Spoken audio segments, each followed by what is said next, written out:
Merci de votre fidélité au programme de la radio Télégroupe L'Avenir, mesdames et messieurs.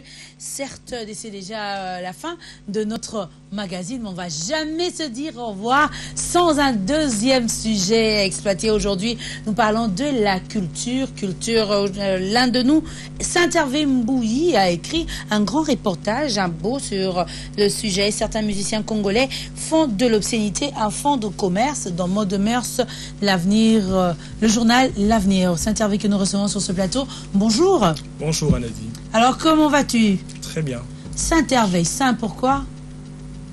Saint, je suis né le jour de Saint-Hervé, c'est mon nom d'église. On m'a donné Saint-Hervé. Ah donc mon sang des familles. Oui. Vraiment. Et à côté nous avons une très belle dame, et elle c'est Tabitha de Bakento Bakaji. Oui. Mais Tabitha libère ta voix, beaucoup de douceur, c'est ça avec les filles, hein. Ça va? Oui, ça va. Artiste, elle chante, elle danse en même temps. Oui. Elle a l'art dans le sang. Oui, c'est ça. Et en face de lui, notre critique Jeannot Nenzao, un grand de la place. Bonjour Jeannot. Bonjour. Il a un esprit très ouvert, très strict. Avec lui, c'est assez compliqué. N'est-ce pas Jeannot Nenzao? Je suis un praticien orthodoxe de la communication et des arts. Vraiment, Jeannot Nenzao, merci beaucoup à vous tous d'avoir répondu positivement à cette invitation. Nous avons réfléchi sur ce sujet suivant cet élément et continuons. C'est vrai, cette grande réflexion sur le sujet de Saint-Hervé, est-ce que vous pouvez déjà nous donner le bref, essayer de nous expliquer de quoi il est question dans votre reportage? Oui, effectivement, la rédaction presse écrite du groupe L'Avenir a consacré une réflexion sur une des préoccupations de mélomanes congolais par rapport à l'obscénité dans la chanson congolaise. C'est un aspect de choses qui au fait essaie de brader notre culture en fait. C'est pour cela qu'on est allé au contact des mélomanes, on a pris leurs préoccupations, on a pu faire un constat sur la plupart de certaines chansons à succès, c'est teinté de messages obscènes. Là, c'est par rapport aux mélomanes, par rapport au constat que nous ayons fait, mais ça paye aujourd'hui, n'est-ce pas, Madame Tabitha? Lorsque vous, dans une chanson, vous ne chantez, vous ne parlez pas de la sexualité, vous ne parlez pas de l'obscénité, ça ne va pas payer, non? Non, pourquoi pas? C'est pas seulement de parler de la sexualité qui paye dans la musique congolaise. Plutôt, les gens ont besoin de conseils. Par exemple, comme nos papas chantaient des Franco, de Luambo, il n'y avait pas de bêtises dans leurs chansons, mais ça payait toujours. Et le cas aujourd'hui, on voit au tempores, au mores, comme on le dit, au temps aux mœurs. Le temps change, hein, et les mœurs aussi. Voilà pourquoi il faut un peu suivre du côté du vent. Il faut suivre là où l'eau coule, comme on le dit. Nous avons réfléchi en images, alors suivons cet élément et continuons. Alors, Jeannot Nenzao, votre point de vue par rapport à notre réflexion? C'est malheureux. C'est malheureux parce que, bon, la plupart des clips que nous venons de voir là, je l'ai vu pour la première fois ici. Je ne regarde plus la musique congolaise depuis un certain temps. Pourquoi? Parce que, en étant moi-même technicien en art, je ne peux pas accepter que la commission des censures, qui ne fait rien, puisse être dirigée par un procureur ou un agent du ministère de la Justice qui ne sait pas critiquer une œuvre d'art, qui ne connaît pas l'art. Oui, voilà. Voilà, là, Jeannot Nenzao, nous attaquons déjà à cette grande commission, mais pour ne parler que de certains musiciens congolais qui font de l'obscénité un fonds de commerce. On va te le dire, c'est pas simplement en République démocratique du Congo, mais on voit combien le vent, même les Américains aujourd'hui, il faut quand même on n'a pas la même culture. C'est qui fait, mais ça aide à vendre. On a besoin de vendre, on a besoin d'être international. Non, mais il y a des textes qui existent qui interdit ça. Mais quand on fait fi au texte, c'est que l'État n'existe pas. Or, quand dans un pays où on prend le musicien comme des hommes, des super hommes, on ne peut plus comprendre ce qui dirait si la musique peut rester encore, si on peut parler encore de la musique comme un fait culturel. Je ne comprends pas. Parce qu'il y a des autorités dans une commission établie par l'État qui a ses textes, qui est régie par les textes, mais la commission ne fait rien. Mais on dirait aussi que les mélomanes, nous autres mélomanes, aimons cela. Non, mais la foule ne raisonne pas. Madame Tabita, les mélomanes, oui, c'est vrai, c'est le point de vue de Jalon Nzaou qui nous dit que la foule ne raisonnait pas, mais les mélomanes aiment cela. Lorsque vous chantez, même vous dites que vous êtes dans l'obscénité, vous sentez qu'il y a du répondant et que c'est positif. Bon, premièrement, la population congolaise sont habitués à manger de nourriture malsaine. Hein, des histoires telles que nous venons de voir là-bas. Mais ce n'est pas que ça ne va pas nous pousser de faire ce qu'ils aiment là. Il faut chanter, s'il faut chanter des textes tels que moi je suis du groupe Kintobakaji. Vous verrez dans mon groupe, nous dansons avec des pantalons là. Mais c'est vrai, ici vous ne représentez pas que votre groupe, vous représentez cet artiste de la République démocratique du Congo là en général. On voit ce qui se passe. Qu'est-ce que nous ne voyons pas? Bon, je suis contre tout ça. Mais comment allez-vous être contre tout cela? Parce que là vous n'êtes pas à la page alors. Parce que moi, en tant que musicienne congolaise, nous, dans notre groupe, nous ne pratiquons pas de ce genre d'histoires. Je suis femme. Il ne faut pas seulement laisser le corps ouvert pour que les gens puissent aimer la musique. La musique, c'est dans le sang.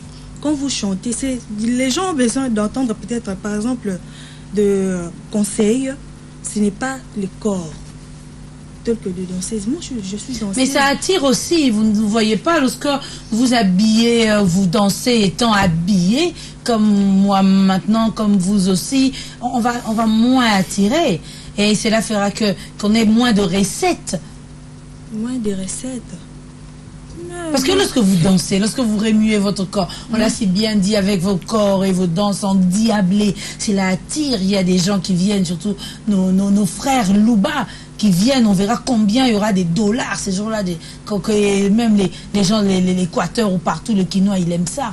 Mais lorsque vous ne savez pas mettre assez de l'obscénité, vous vous rendez compte que vous limitez l'évolution de votre orchestre. Hein. Non, c'est pas limiter l'évolution de l'orchestre, plutôt c'est faire avancer l'orchestre. Honorer la musique congolaise. Tant que Congolais, nous ne sommes pas des Blancs, on est Congolais. Donc, quand on est Congolais, il faut s'habituer, il faut être à la culture congolaise. Une femme congolaise doit s'habiller en pagne, c'est ça. Vous pouvez même chanter en pagne, ça ne dérange pas. Au moins que vous communiquiez le message. C'est ça qui est important, de communiquer le message d'Intervimboui. Oui, communiquer de message, comme dans tout art, il y a des normes. C'est pour cela dans les orchestres, il y a des directeurs artistiques. Parce que même quand on danse avec certaines normes. Même quand tu parles tantôt là de valeurs, la constitution même du pays reconnaît la protection. Chaque citoyen doit protéger la valeur culturelle de son pays. Même quand vous avez fait allusion au Louba, j'ai été avec le Louba au Kasaï, j'étais chez le Mongo, hein, la même danse là est écho, il y a une manière de danser ça avec respect. Mais comme il y a le showbiz, dans le showbiz on cherche l'attraction, on cherche un peu à mettre un peu de piment. Mais dans chaque art, il y a des règles. Et nous, chroniqueurs culturels, on n'est pas censé non seulement donner les informations de groupe, critiquer aussi l'œuvre. Il y a un aspect critique d'art. Quand on est chroniqueur culturel, on a cette valeur-là de remettre l'artiste à l'ordre. Vous ne pensez pas que c'est assez tard, hein? Et aujourd'hui, dans le monde du showbiz, comme le dit si bien Hervé Mboui, Jalon Nzaou. Dans mon cours d'esthétique, il y a une grande partie sur l'érotisme dans l'art. L'art admet l'érotisme, mais pas la pornographie. Donc, ceux qui sont censés faire respecter la loi doivent revoir le texte qui régissent. Mais par rapport aux artistes musiciens aussi, c'est vrai, là on regarde un peu du côté de notre commission de censure, mais cet artiste musicien qui aujourd'hui se retrouve mieux, qui vend mieux non seulement dans son pays, mais ailleurs. Parce que lorsque vous êtes en train de travailler, c'est pour un but lucratif. Et lorsque, en parlant de l'obscénité, faire comme tout le monde le fait aujourd'hui dans ce monde de showbiz, vous voyez combien ça évolue. Pourquoi ne pas suivre cet exemple? Pourquoi ne pas évoluer avec les autres? On le dit, nous ne sommes pas à l'époque de Luambo. Makia dit même à l'époque de Luambo, Makia dit à manger, à boire aussi il y avait. Mais nous sommes à l'époque de Fabregas, Fali Poupa, Wirason et autres. Pour paraphraser Anadi, je peux dire que Luambo a fait des chansons dites, a composé des chansons dites obscènes en 1968. Mais ce n'était pas pour le grand public. C'était des cassettes qui se vendaient dans des bars, chez 1, 2, 3. Et le procureur général de la République de cette époque, qui est aujourd'hui le président du Sénat, l'avait arrêté pour ces cassettes-là qui se vendaient au bar. Mais aujourd'hui, c'est la folie. Mais on dit au tempo, à Somores, les latinistes le disent. On sait que nous voyons aujourd'hui même aux États-Unis d'Amérique, à l'époque de Tupac, on ne voyait pas cela. Oui, justement, parce que aujourd'hui, on peut parler de l'excès de zèle. Il y a 5-6 ans, c'était pas comme ça. Mais l'excès qui ne nuit pas. Ça nuit. Parce qu'il y a des parents qui se plaignent, qui disent que je ne peux même plus regarder la musique congolaise avec mes enfants, ensemble avec mes enfants.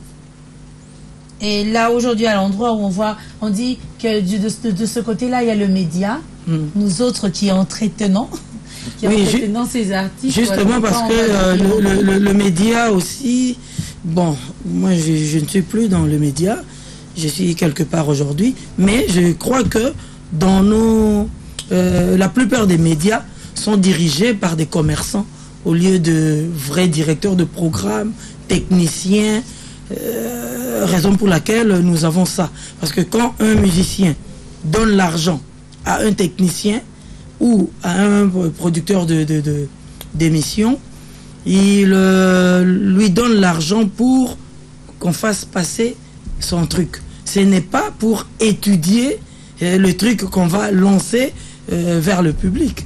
Or, le public, c'est les enfants, les parents et les enfants. Or, les enfants ne peuvent pas gober n'importe quoi. Raison pour laquelle aujourd'hui, nous avons des musiciens mal éduqués et des enfants mal éduqués qui font n'importe quoi.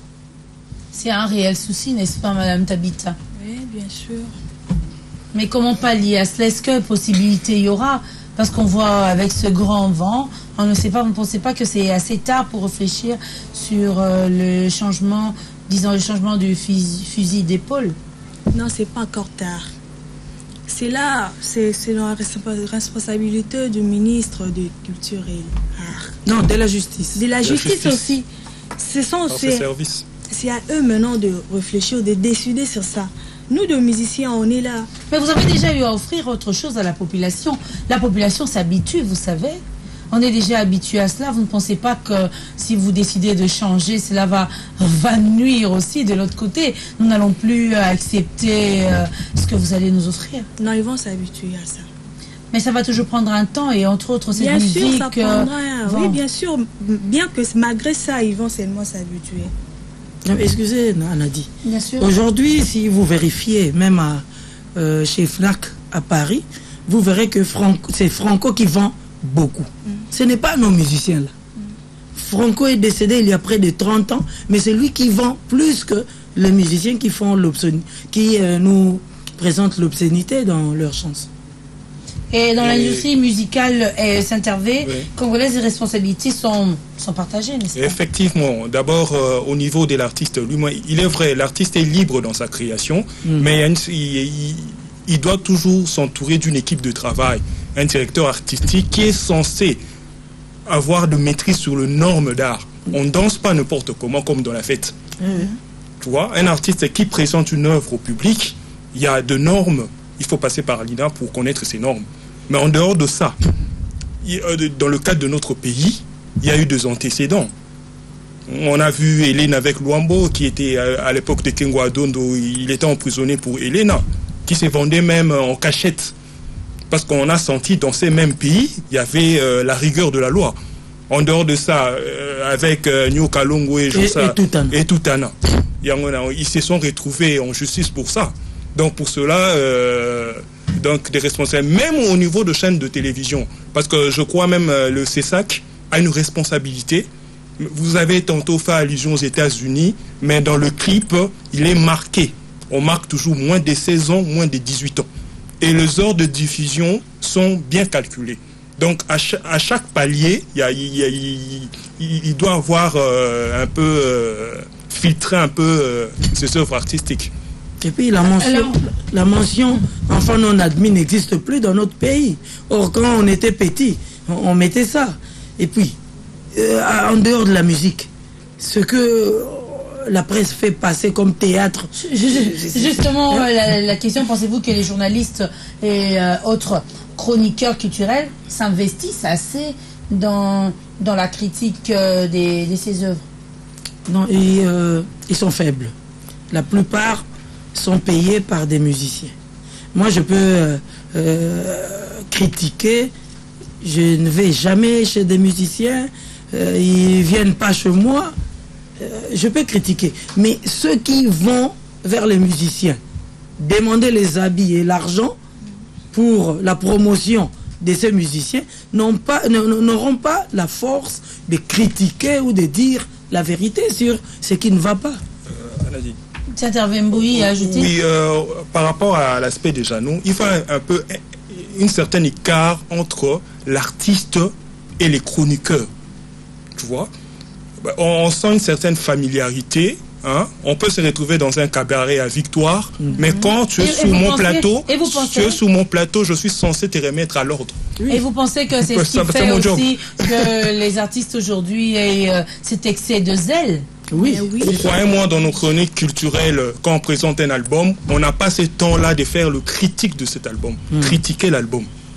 Donc ça passe, ok, c'est bon. En 2004, quand j'ai publié mon magazine Kinrumba, il y a un musicien qui m'a dit « Ah, vieux, yo, comme il a sauté, on dirait, yo, lingara. » Et j'ai passé souvent sur Antenne A dans ces années-là. Oh, vieux, yo, le barala bisoto, le baka, makambwa kala, ya batu bakufa, nga me yo, na omune lo na kolo ba note. Peut-être sur le koufine na koloba. Parce que or, le vrai problème est que vous produisez des chansons vides. Vous parlez beaucoup à l'intérieur là, mais c'est quand ça n'atteint pas l'intellect, c'est vide. Nous devons corriger ces artistes. Déjà, il y a des artistes qui comprennent, mais qui disent que son peut-être dans le il faut dans. Mais est-ce que ça va être possible de les corriger? Oui. Nous devons nous mettre ensemble, la presse, la commission des censures, le ministère de la Culture et des Arts et le CESAC. Bien sûr, vous allez compléter, Madame Tabita. Oui, par rapport. Mais bien sûr, par rapport au débat, nous sommes en train de parler, il faudrait corriger vous autres, les artistes. Corriger, oui, il faut corriger. Mais je vois, c'est un peu difficile. Malgré c'est difficile, même si il faut chanter, même pour 5 personnes qui comprennent les histoires, il faut le faire. Mais pas pour beaucoup qui ne comprennent rien du tout. Il faut faire la musique. La musique, c'est l'art de combiner les sons d'une manière agréable, même à voir comme ça. Mais quand les parents n'arrivent plus à regarder la musique avec leurs enfants, ce n'est plus la musique. C'est de l'insalité. Il ne faut pas seulement chanter de l'insalité pour vendre ou faire... pour avoir parce que c'est dans le showbiz, vous savez. Il est vrai, même si on parle de l'art de son, mais attendez, ce son-là ne va pas nourrir ma famille. Hein. Le son va nourrir la famille. Et je veux compléter une réalité. Vous savez aussi, dans notre pays, il existe la police de mœurs. Quand il y a un concert public, où est la police de mœurs? On les trouve ailleurs. Et puis deuxièmement, il y a une réalité que je voulais dire, même au niveau de l'artiste lui-même. Il y a des œuvres qui sont censées être jouées dans de milieux fermés. Ça existe au monde. Il y a de milieux fermés, des cercles de clubs. Ce n'est pas le cas. Non, mais Franco a fait ça, mais Kengo l'a arrêté. Ouais. Kengo l'a arrêté. Ça, c'était à l'époque, on va dire jadis, mais on une ligne quand même, Jeannot Nenzao, par rapport à notre sujet du jour, avant de nous quitter. Je crois que l'État doit prendre ses responsabilités pour pour développer nos cultures et éduquer nos enfants. Parce que c'est que les enfants sont en train de gober dans des clips qu'on voit, dans des chansons qu'on entend. C'est pas bon pour un pays qui se veut émergent dans quelques années. Merci beaucoup à vous d'avoir répondu positivement à cette invitation et à vous, mesdames et messieurs, vous nous avez suivis. C'était avec un réel plaisir. Lundi, nous nous retrouvons dans Carrefour, un grand sujet, Florent Ibenge contre Claude Leroy. L'après-match, nous en parlerons lundi dans Carrefour. Et avant de nous quitter, certes, une dernière phrase, celle de John Maxwell aujourd'hui qui nous dit: quelle empreinte de l'expérience laissera-t-elle sur vous? Posez-vous à chaque fois cette question parce que nous commençons tous notre vie comme un carnet de notes vierge. Chaque jour, nous avons l'occasion d'y consigner des nouvelles expériences. En tournant chaque page, nous acquérons davantage des connaissances. Retrouvons-nous lundi avec le même plaisir. Bye bye.